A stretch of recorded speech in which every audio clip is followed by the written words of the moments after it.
All right. Well, one of my favorite things to make and eat is hummus. And I do cheat. I do use canned chickpeas, or I don't boil them myself.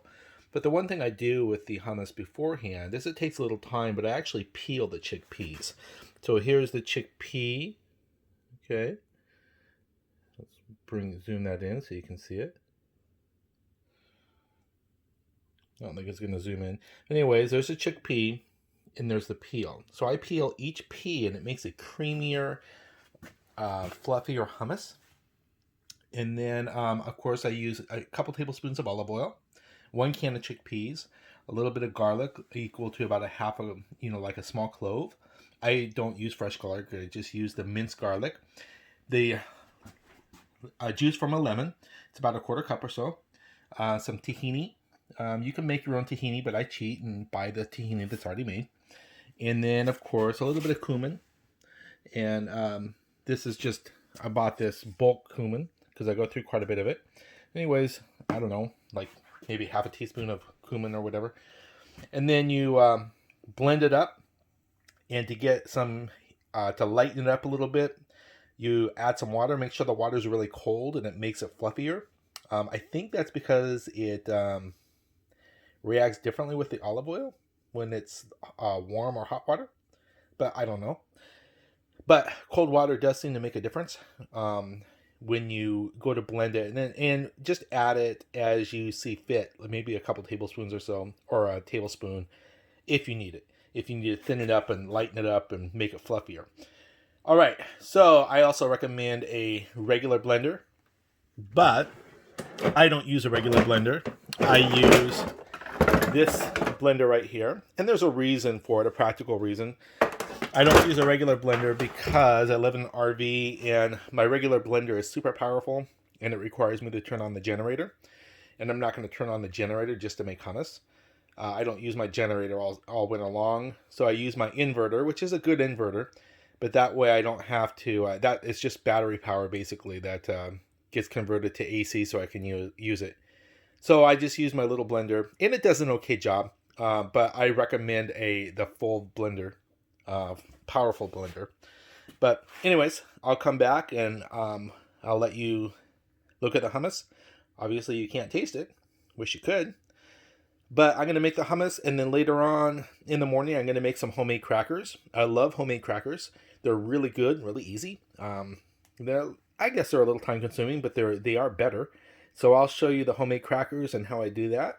And this afternoon, I'm going to enjoy these two things with some nice beer. Well, I'm back. I want to show that I did peel all the garbanzo beans. That's a lot of peels. So just imagine if you didn't peel it, which you don't have to, these aren't going to cream up very well. So if you cream them up, if you peel your chickpeas, you're going to have a lot creamier hummus. And so this is the hummus. Have all my ingredients in there. There is a big difference between fresh lemon and the concentrated lemon juice. So I would encourage you to use definitely fresh lemon. So about 1 lemon does equal about a quarter cup.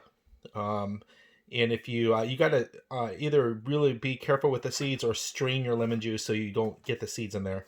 So just be aware of that. And one correction I want to make, I did call this tahini. It's tahine. There's a big difference. Tahine is just a spice. I just like a touch of it in my hummus just to spice it up a little bit.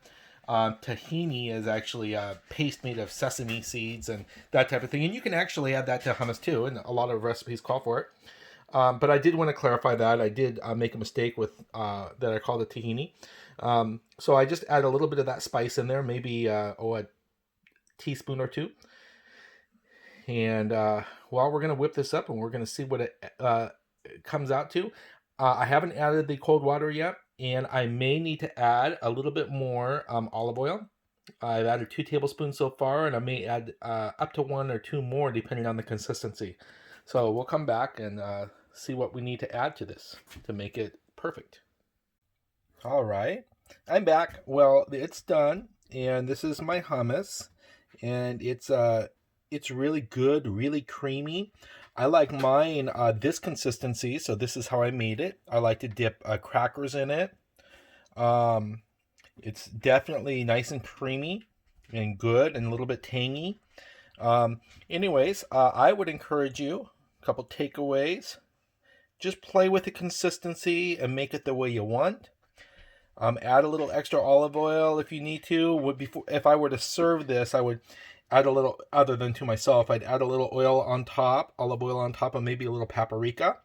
If you want to lighten it up, you can, you could use straight northern white beans for your hummus, or you can just add some northern white beans, and that lightens the color to a more white color.